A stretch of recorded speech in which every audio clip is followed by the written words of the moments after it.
Agradeço as considerações iniciais dos professores. A gente tem um pouco mais de 10 minutos pela programação. Eu sugiro talvez uma batelada em 3 questões, e aí o microfone volta para a mesa e cada um faz suas considerações, pode ser? Porque aí acho que a gente consegue respeitar o tempo. Se houver mais tempo, a gente faz uma nova rodada. Eu gostaria de saudar os professores, agradecê-los pela presença. Eu sou professor supervisor aqui em Vitória. Para mim é um prazer enorme. O pessoal te vê. Para mim é um prazer enorme tê-los aqui presentes, assim como todos os outros colegas que estão aqui participando. Eu tenho aprendido muito nesses dias e as questões que têm sido colocadas têm sido assim, muito pertinentes às angústias e, enfim, tudo mais. Assim, o professor Edgar falou assim, ou seja, há o que falar, então nós vamos falar, não há o que falar. Então nós iremos falar, isso é claro que isso é uma interrogação vinda de uma angústia, assim, isso também mexeu comigo, também é algo que eu me pergunto isso. O professor Alexandre estava colocando, ou seja, é preciso aprender a ensinar ou fazer aprender a aprender?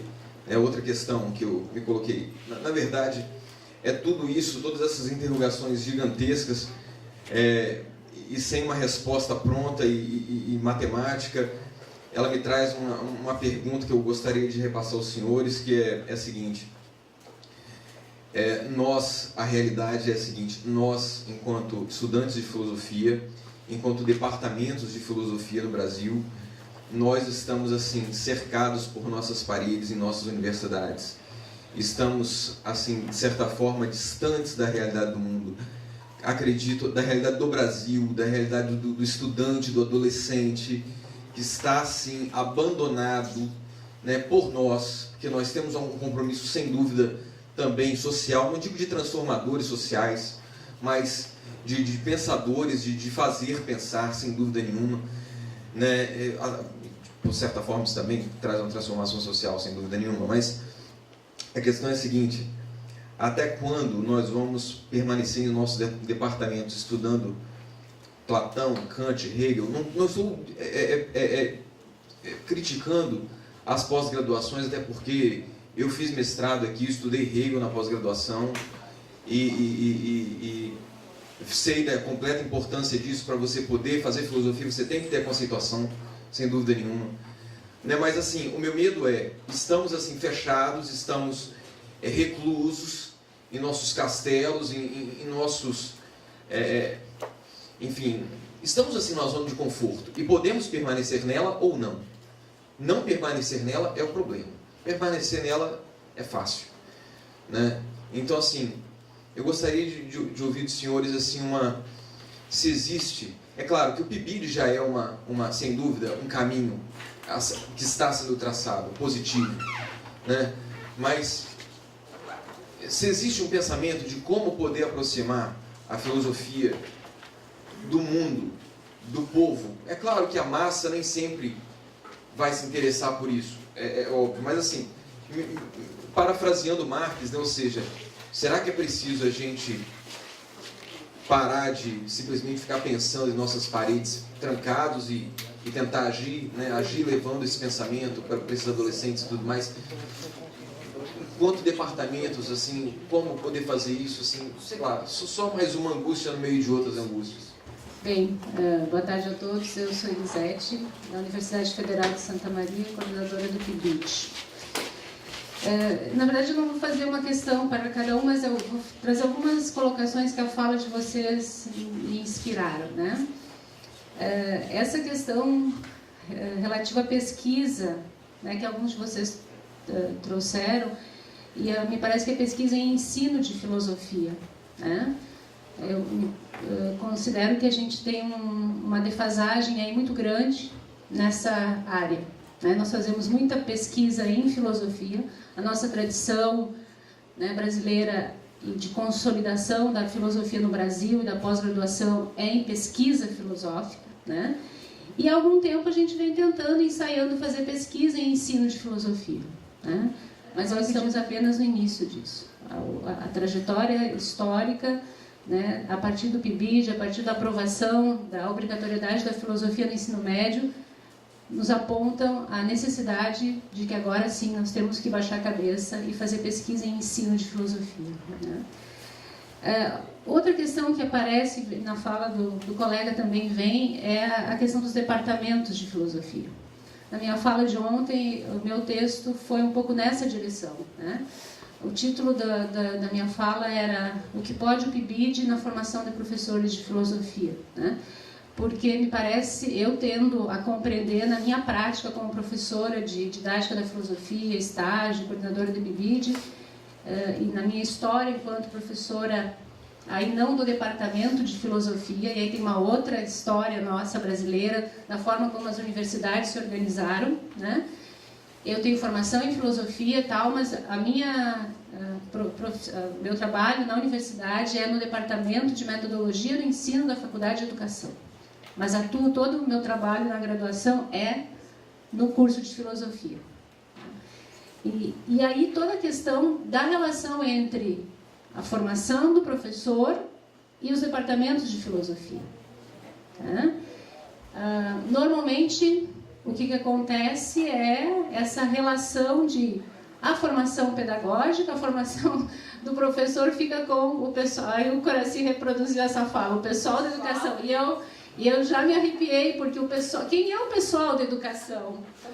Somos nós, o pessoal da educação. E eu acho que cada vez mais a gente está se dando conta que a filosofia não vai conseguir dar conta dessa tarefa árdua de pensar avaliação, currículo, metodologia, se não se aliar, e o Alexandre disse isso, não se aliar às ciências da educação, não se aliar à psicologia, à sociologia.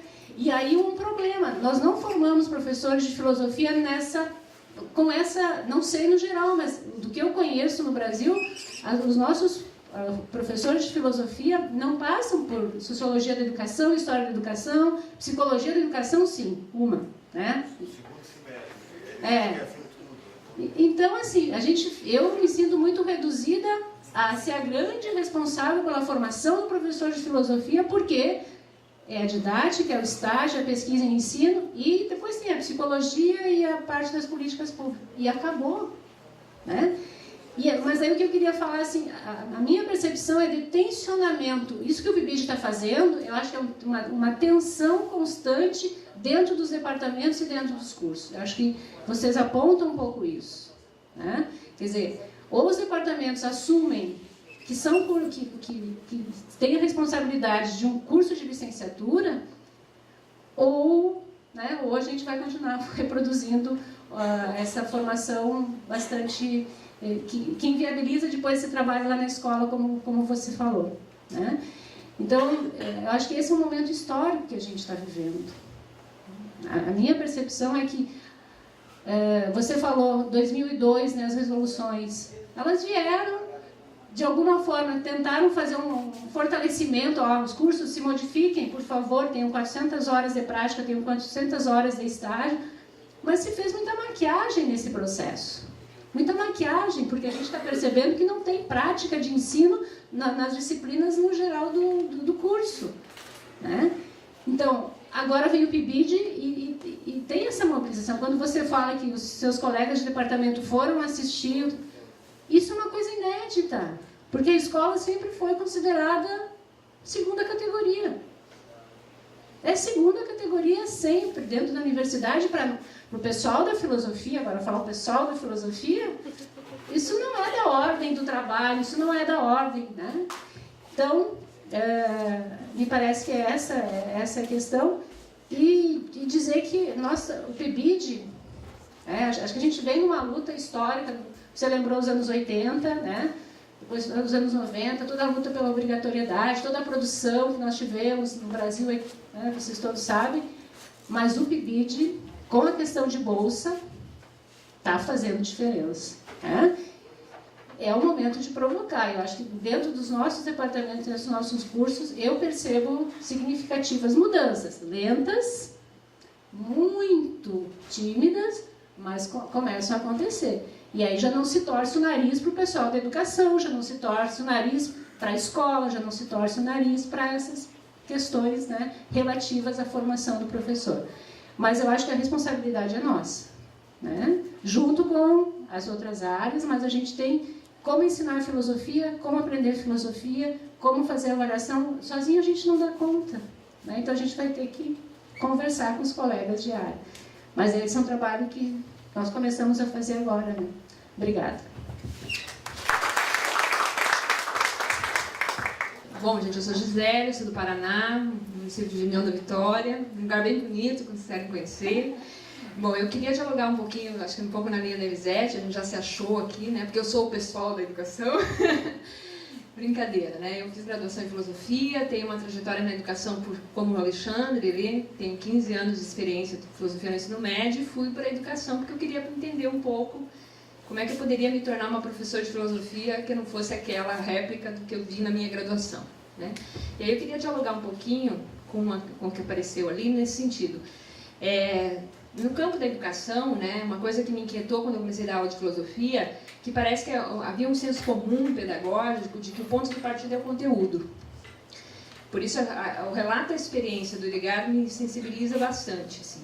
Há um senso comum que está muito instituído que currículo é conteúdo, né, que currículo é disciplina.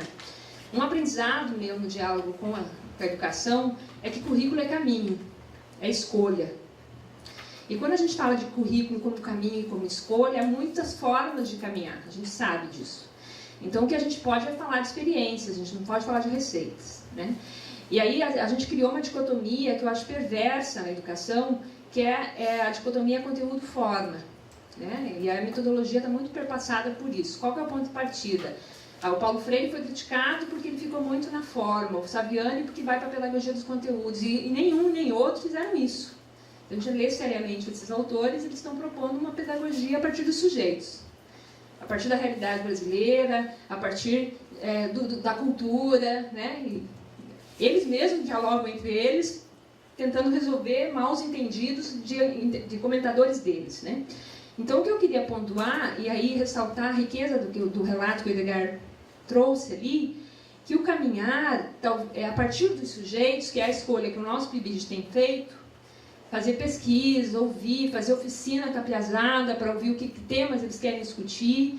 É um caminho que a gente está apostando para pensar o ensino de filosofia.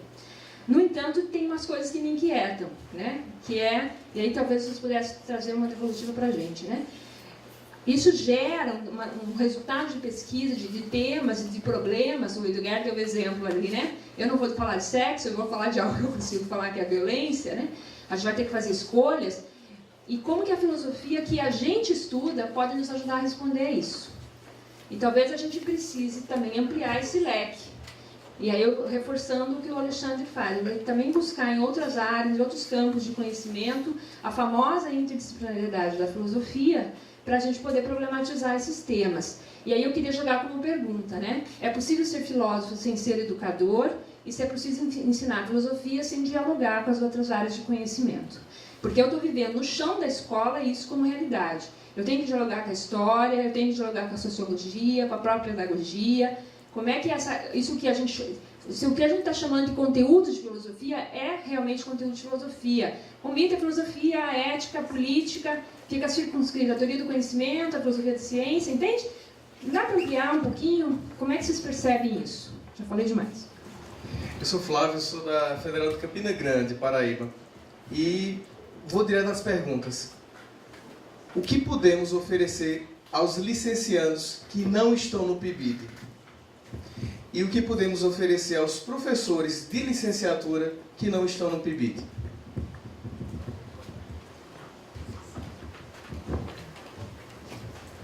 Bom, na verdade são muitas questões e contribuições, né? Enfim, o tempo é curto. Eu gostaria de dizer que eu compartilho da maior parte do que foi dito, né?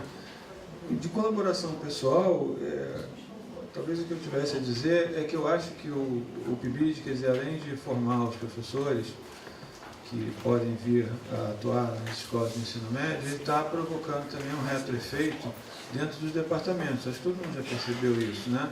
Existe um processo de redignificação da docência. Quer dizer, quando eu comecei a minha vida acadêmica, você tinha um pesquisador de um lado e um professor, né? Quer dizer, eu, diferente do Coraci, que faço parte de um programa de pós-graduação, eu ainda sou muito pressionado a dedicar menos tempo à questão do ensino. Eu, inclusive, recebi em certa feita, olha, a gente deseja que você tenha como pesquisador o mesmo sucesso que você teve como professor, né? Enfim, a ideia de pesquisa, de configurar, quer dizer, o ensino de filosofia como um objeto de pesquisa e como pode ser isso, a questão que a Patrícia colocou aqui no início da mesa, enfim, é uma questão que está aí, a gente tem que atacar ela, eu acho que tudo a ver, né? Quer dizer, vamos ou não vamos montar esses mestrados, vamos deixar os alunos continuarem pesquisando, ressignificando a possibilidade de interagir com o mundo, vocês vão devolver a filosofia para a polis, afinal de contas ela começou lá, né? Quer dizer, tinha a coisa da academia, mas tinha um caminho de volta para a praça. Foi lá que o Sócrates criou os problemas dele, né? Enfim. Então, nós lá na PUC, só para terminar, porque eu não quero me estender, nós fizemos há mais tempo, chamado Para Quem Fala a Filosofia. E era uma intenção de, quer dizer, de inserir essa iniciativa de falar para o adolescente do ensino médio, né, no meio de uma série de outros falares, né? Ou seja, esse movimento mesmo de reconectar a filosofia com o mundo que ela tem que ajudar a problematizar, né? Cujas questões ela tem que ajudar a formular na complexidade que elas precisam ser formuladas. Então a gente colocou 6 interlocutores, ou 6 sessões, quer dizer, uma delas era o ensino médio, quer dizer, a outra era o ensino de filosofia nas graduações, lá na PUC, por exemplo, todo mundo é obrigado a fazer pelo menos uma cadeira de filosofia. Depois os cursos de especialização e extensão, os diletantes, as pessoas que já têm uma vida mais ou menos estabelecida e querem estudar filosofia, quer dizer, precisam encontrar professores que falem numa língua que eles aceitem, né, com a qual eles estejam dispostos a dialogar. Quer dizer, a interdisciplinaridade, como eu converso com um colega de biologia, com um colega de ciências sociais, com um colega de física, com um colega de direito, a filosofia na mídia, né? Filosofia na mídia, quer dizer, uma vez que me convidem para o entre aspas, para discutir, quer dizer, uma questão que eu julgo poder contribuir, qual é a retórica que eu tenho que usar? Não pode ser a mesma retórica que eu uso quando eu estou com o meu grupo de pesquisa, estudando Wittgenstein ou Heidegger, não pode ser, né? Enfim, então, esse investimento retórico, no sentido de atender ao seu primeiro mandamento. Todo discurso é discurso para um público numa determinada circunstância, com uma determinada finalidade, se valendo de um determinado léxico e assim por diante, né? Então isso pode se configurar como um objeto de pesquisa. E por último, a questão intraacadêmica, né? Quer dizer, o diálogo entre pares, o diálogo na pós-graduação, na graduação, entre licenciatura e bacharelado, etc, etc. Quer dizer, eu acho, na verdade, que tem um efeito aí dominó, quer dizer, o PIBID, não sei se eu estou sendo otimista demais, mas para além dos efeitos localizados de formação de professores, de redificação localizada da docência, quer dizer, me parece que ele está provocando uma ventania que está mexendo com toda uma estrutura, né, de mandarinatos acadêmicos de uma maneira muito curiosa, né? Não sei no que vai dar isso, enfim, mas espero que de fato o caminho da Ágora já esteja um pouquinho mais próximo do que eu encontrei quando comecei.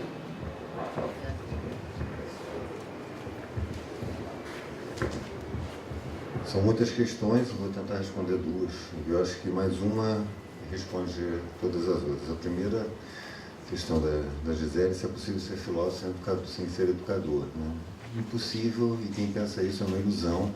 Mesmo que eu não chegue aqui e não utilize nenhum tipo de metodologia aparente, o fato de eu estar falando, comunicando alguma coisa com alguém, como já dizia Santo Agostinho, né, já tem uma intenção de educar, de ensinar. Então, e o aluno, né, você se torna professor, né, você começa a ser professor no momento que você se torna aluno. Você interioriza, né, aquela maneira de fazer do professor, e você tende a reproduzir isso de forma completamente acrítica. Nas aulas de metodologia, a primeira coisa que eu falo para eles é a seguinte: olha, a gente vai agora desconstruir aquilo que vocês já são como professores. Eu não vou ensinar vocês a serem professores, porque vocês já são, vocês já estão na universidade há algum tempo, né? A gente vai só analisar criticamente essa representação, e se depois do curso vocês quiserem continuar seguindo essa representação, é um direito de vocês, mas pelo menos vai fazer isso de uma forma crítica, não mais de forma acrítica.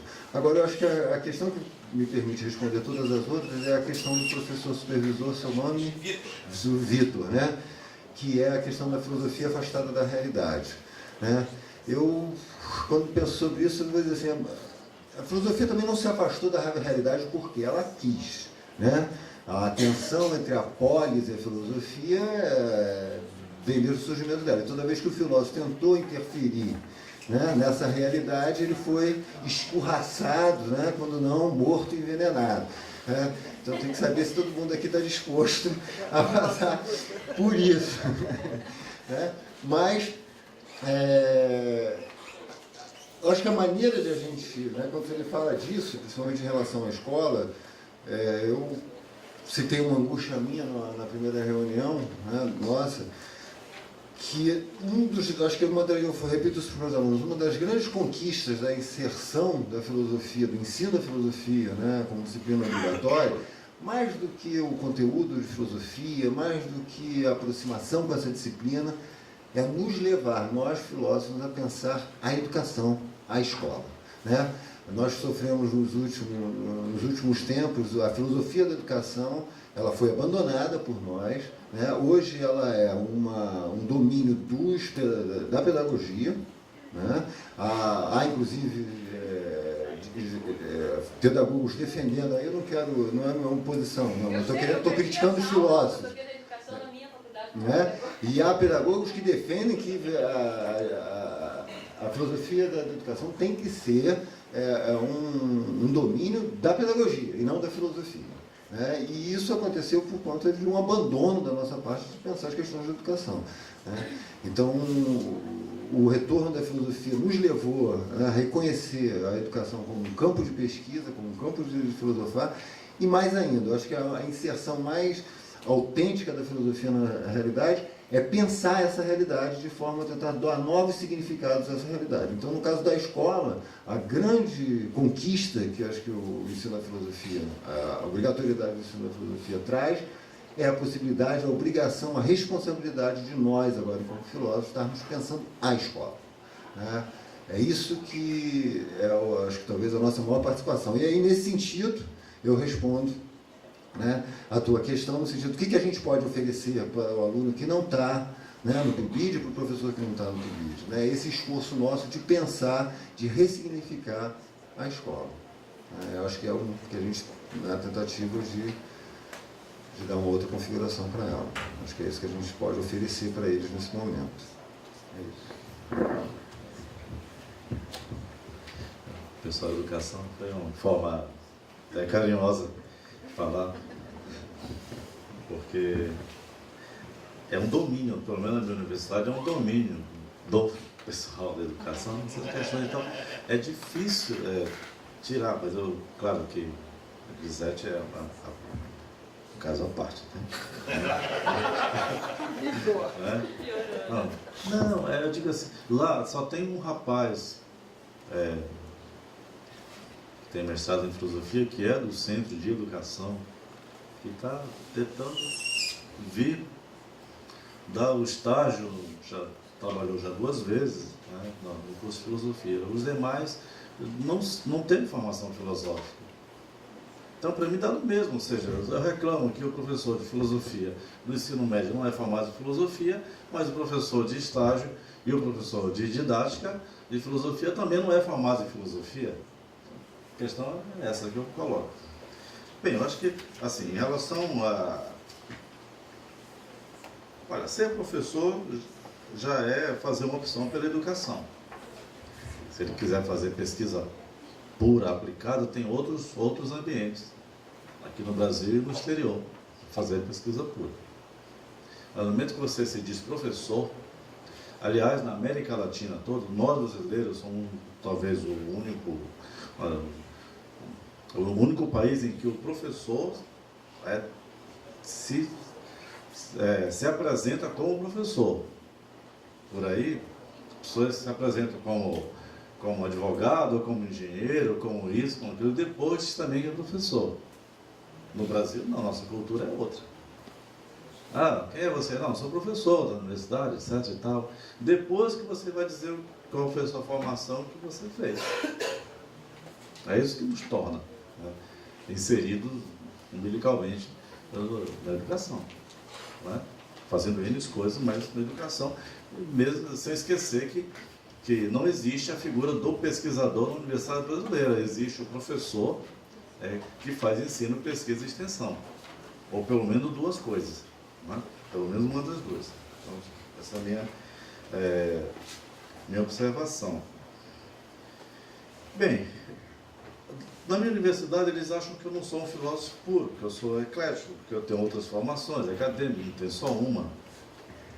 E, Alexandre, eu aprendi muito com direito, com diplomacia, com as ciências sociais, tá? Aprendi muito a não ter só uma visão tal, distanciada, enfim, aprendi outras coisas. É tanto que quando os currículos aparecem que a filosofia é necessariamente interdisciplinar e também transdisciplinar, para mim é tranquilo. Isso aqui, compreensão, né? Mesmo porque, como bom riqueriano que eu sou, o que adianta eu não compreender o outro, né? Não adianta nada. Né? Então, se o meu discurso não considera o discurso do outro, não vamos a lugar nenhum. Agora, há outras bolsas, não só o PIBID, há a pró-docência. Nós vamos fazer uso esse ano, nos colégios de aplicação. Tá? Dá para fazer um trabalho similar com essa bolsa, que também é de R$400. Né? Dá para inserir alunos nesse tipo de bolsa. Né? O ideal seria universalizar as bolsas. Mas isso é uma utopia. Tal qual do Cristóvão Buarque, né, que também acredita que um professor do ensino básico deveria ter o seu salário de 7, 8, 9 mil reais, né? Certo? Que ele pudesse dar aula das 7 ao meio-dia, à tarde cuidar das oficinas, 3 horas para casa, ir ao teatro à tarde, ao cinema, fazer como o professor americano faz, canadense e tal, ter uma vida tranquila, se dedicar. Todos os diretores das escolas deveriam ter doutorado em educação, ou pelo menos em administração escolar. Né? Esse seria o ideal, mas como a Elisete diz, essa não é a escola que nós temos, é outra, mas eu acredito que outra escola é possível, né? Outro ensino é possível, há outras formas, há outras possibilidades que é necessário reinventarmos. E é isso. Agora, enquanto não chegam as bolsas, Flávio, o PIBID é uma grande oportunidade que nós temos de repensar o modelo de estágio supervisionado que nós temos. Certo? É uma forma de repensar e aqueles que se dedicam mais terão a oportunidade de, a partir do estágio, se inserir também no PIBID, tá? Porque essa bolsa não deve ser olhada como, assim, não é para o aluno carente. Para a bolsa, para os alunos carentes, o governo federal tem o pró-estudo, que, pelo menos na minha universidade, resolve muito bem a questão. Tem outras, essa bolsa que é o mérito, acho que quem quer realmente ser professor. Para concluir, mesmo porque em outros países, por exemplo, nos Estados Unidos é assim. Você não tem licenciatura. Você 30% dos melhores alunos, os que têm realmente vocação, são escolhidos para serem professores, começarem a ter a formação do professor. E eles recebem bolsa por isso, obviamente. Então, essa pode ser uma saída para que tenhamos jovens, vou usar a palavra vocacionado, assim, vocacionados, né, para o magistério. Obrigado.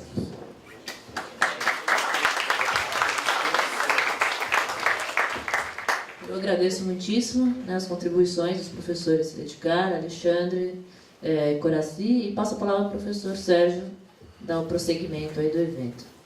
E vou passar como é que é tal, e aqui termina a minha missão, tá? De fazer o primeiro, coordenar o primeiro. Então está aqui a Patrícia, da Federal da ABC, e a Ângela já teve que ir, né? E as duas vão trabalhar em parceria e com apoio de todos os outros coordenadores, bolsistas, e que, então, passamos lá. Então, quem está favorável, levante a mão. Alguém protesta? Então, terminamos o encontro. No Espírito Santo, eu passo a palavra para Santo André. Tá com você. Constrangimento, né? Fechar o evento. Abriu outro, começou. Então, estamos abrindo Isso. o segundo encontro. Eu espero que esse clima extremamente amigável, de acolhimento, de inclusive, né, de aceitação dos prévios dos trabalhos, na verdade foi isso, né? Que ele permaneça por lá, né? A gente vai tentar pensar uma logística São Paulo, no caso do Mackenzie, ou São Bernardo do Campo, que é a sede da filosofia lá no ABC, e tentar manter esse clima, né? Todo esse arsenal de reflexões que a gente sai daqui e que eu espero assim, extrema contribuição de todos vocês com as avaliações desse nosso encontro também, né? A gente está se vangloriando aqui, né? Foi um evento maravilhoso. E talvez algumas coisas que tenham incomodado e que a gente vai saber agora nos subgrupos, conversando com os nossos alunos também, né, para pensar um modelo, né, de se é exatamente esse modelo que a gente vai querer para o próximo, se a gente vai modificar. Vão ter os encontros regionais no ano que vem, então desses encontros talvez a gente tenha outro formato, né? Eu senti falta, por exemplo, de rodas de conversa, né, então pequenas apresentações e abrir mais, né? Às vezes o tempo na sala lá, eu fui uma carrasca na sala em que eu estava, porque foram 7 trabalhos, né? Eu precisei, olha, acabou o tempo, pula, e a gente não conseguiu conversar depois. Então, pensar esse tipo de coisa, né? Porque quando a gente acolhe as multidões, a gente tem que dar a voz também para elas, né? Então, eu espero que a gente consiga manter o clima e ir ajeitando o formato para o próximo. Então, já estão todos convidados para conhecer o grande ABC em São Paulo.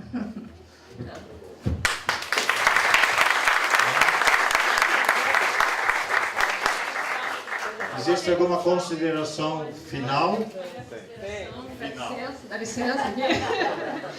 Me foi passado aqui uma tarefa. Agora o microfone Não. Me foi passada uma tarefa de improviso aqui, né? A gente, em nome de todos os PIBIDs, a gente quer agradecer a pessoa do professor Sérgio e a toda essa equipe da Federal aqui do Espírito Santo, que de uma forma muito acolhedora, muito antes a gente já estava se sentindo acolhido pela forma como esse encontro foi construído, né, nas conversas virtuais. Então, em nome dos coordenadores, dos supervisores, dos bolsistas que foram aqui recebidos, o professor Sérgio começou aqui a acolhida, na abertura, falando que o desejo dele é que isso aqui fosse realmente um encontro, e eu acho que todo mundo sai daqui com essa sensação, né? A grande maioria de nós se conheceu aqui, nos encontramos, né, bebemos juntos, comemos juntos e confabulamos juntos, filosofamos, né, trocamos experiências, aprendemos uns com os outros, e isso se deve fundamentalmente a essa equipe, né? Eu gostaria de poder nominar todos, mas eu não vou ser capaz dessa tarefa, mas em especial na pessoa do professor Sérgio, deixo aqui o nosso abraço, o nosso agradecimento a toda a equipe aí do PIBID da Federal do Espírito Santo. Obrigada.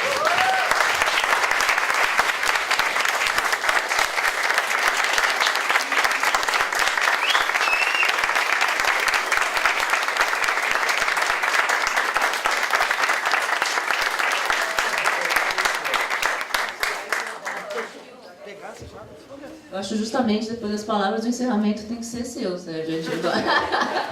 O bastão está comigo, mas a palavra é sua para esse encerramento. Eu fico emocionado.